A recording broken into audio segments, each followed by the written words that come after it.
What's going on, YouTube? We're back with another video, and in today's video we're going to be talking about 5 common things that fail after 200,000 miles in your GMT 800. So that goes for your Tahoe, Silverados, Yukon, Sierras, any GM SUV or pickup from 2000 2006. So let's get right into it. For those of you that don't know, which is the majority of you, this is my 2004 Tahoe. I've owned it since it was at 155,000 miles, and it is currently at 235,000 miles. So I've put 80,000 miles exactly on this, and I've dealt with a lot of the things that I'm going to be discussing in this video. So the very first thing that I want to talk about is going to be the fuel pump. And I can't show you the fuel pump, but just know you can see, you have a good idea of where the fuel pump will be located. But on your Tahoes, the fuel pumps just decide to randomly fail anywhere between 200 to, I mean, if you're lucky, you may make it to 250,000 miles or longer. So that's just something to keep in mind. If you're past or at 200,000 miles, see if the fuel pump has been replaced if you're planning on buying a Tahoe. And if you own one, just kind of have some money set aside for a fuel pump. It's going to go at some point. It's just the common thing with these. Sometimes they go earlier, sometimes they go later, but between 200 and 250, you can be pretty much guaranteed to replace one.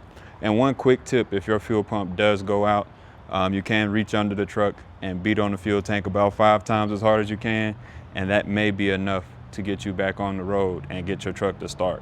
I personally have had to do that before, so that saved me when my fuel pump went out the first time. I did that, and I drove it for another 2 or 3 weeks before I got the fuel pump replaced. So quick tip, if that does happen to you, you can fix it.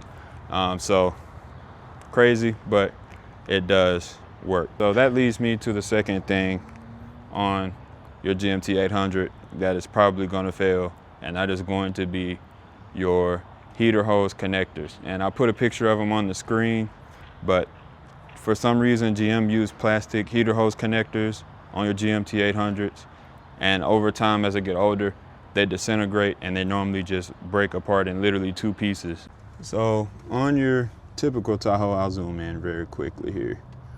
This piece on the right is what your typical heater hose connector would look like, and on the left is one that I've replaced.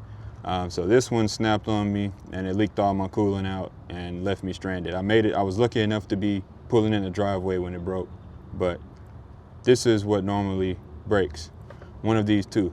So if you haven't replaced these, I would go ahead and do that as preventative maintenance. And if you buy a truck that hasn't replaced these, I would go ahead and replace them. They normally break. You can find these pieces at the hardware store. It's been so long since I've done this one, I don't remember exactly what it is, but there's plenty of videos that'll show you how to fix it. The next thing we're going to look at is inside the Tahoe. So for the third thing I want to talk about here is going to be the gauge cluster. Before the gauge cluster, you know, as you can see, I'll crank the truck real quick to show you. For the gauge cluster, as you can see, my oil pressure gauge is just reading at the max. So that's just an example. Your stepper motors will go out, which is the motors that control your water temp, your gas, oil pressure, you know, just all your gauges. The motors that control the gauges will start to go out.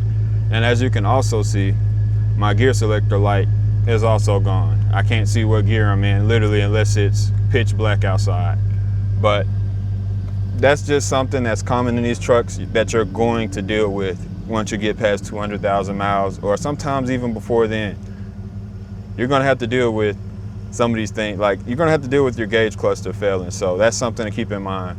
And these are very simple to work on. This faceplate right here, literally, I can pull this off by hand, and there's 4 screws that hold this in. So you can literally take this out and have somebody repair it yourself, or you can repair it yourself. But I mean, it's pretty simple to have to fix one of these, and it's not that big of a deal. It may cost you $100, $200 to have someone go through, replace all the lights, change all the stepper motors, but it's better to go ahead and do that than have to take it out multiple times and fix it multiple times. So that's just something to consider if you have to deal with that. That's just something else. It's somewhat minor, but it can cause major problems. Losing oil pressure, let alone you lose your fuel gauge, or you lose your water temp, something you probably want to address once gauges start to fail. So it's something I'm going to have to address here soon.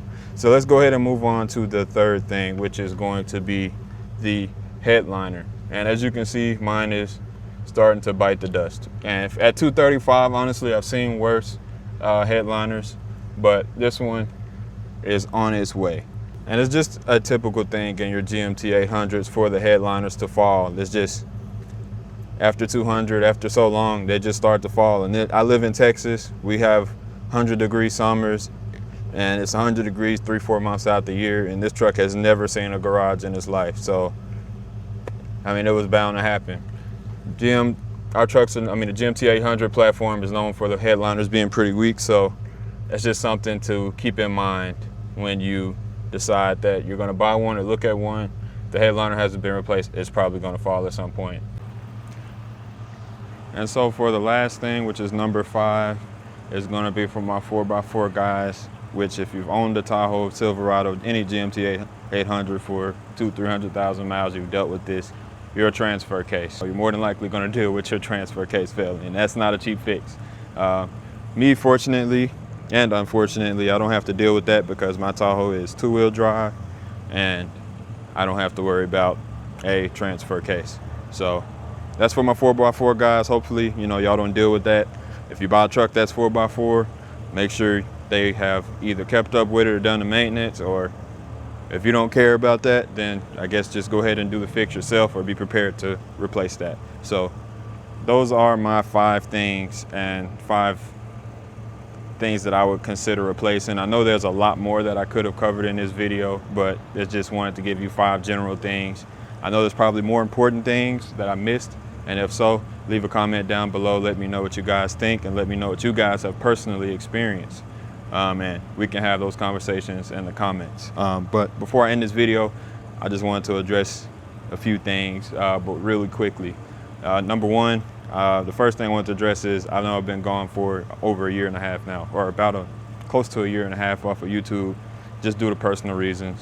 I just had a lot of change going on. I needed to take some time and really focus in on the things going on in my personal life, get those straightened out so I could come back and make the videos that I've always loved making for the people that have been here and for people that will be coming to the channel in the future. So I just want to say thank you for everyone that has been patient, and I will be back making videos consistently, and I apologize for being gone so long. So with that being said, I'll give you guys other updates. So as far as the Tahoe, I have some updates that I need to make for this thing. I have some things that I need to do, but as far as maintenance goes, I got quite a few things going on mechanically that I need to fix. So we'll work on that in upcoming videos. Hopefully I do video those things. And then for the Corvette back here, which we need some light. So for the C5, I have some pretty big updates, as you can see. Like, I have the whole engine torn apart. We have some major work to do to this car, and I know it's been a while. This car has been in the same condition, well, minus being torn apart, since the last video I made. I really haven't done anything, and this is part of the reason I haven't been making videos as well. I haven't been able to work on this car the way I wanted to. So we'll get to it, and we'll get it fixed. But I do want to show y'all real quick. I did go ahead and throw some new wheels on it. Got some newer wheels, and that was just preventative mods for the future mods that are going on to the Corvette. So I'll leave it at that. That's kind of pretty much a small update on everything that's going on. But I'll be back making more videos, explaining everything in the future, and pretty much giving you guys more content. But that's going to do it for this one. I hope y'all enjoyed the video. If you did, leave a like. Again, leave a comment if you found this video helpful, or if you have anything to add to what was previously said. But as always, y'all take it easy, and I will catch y'all on the next one.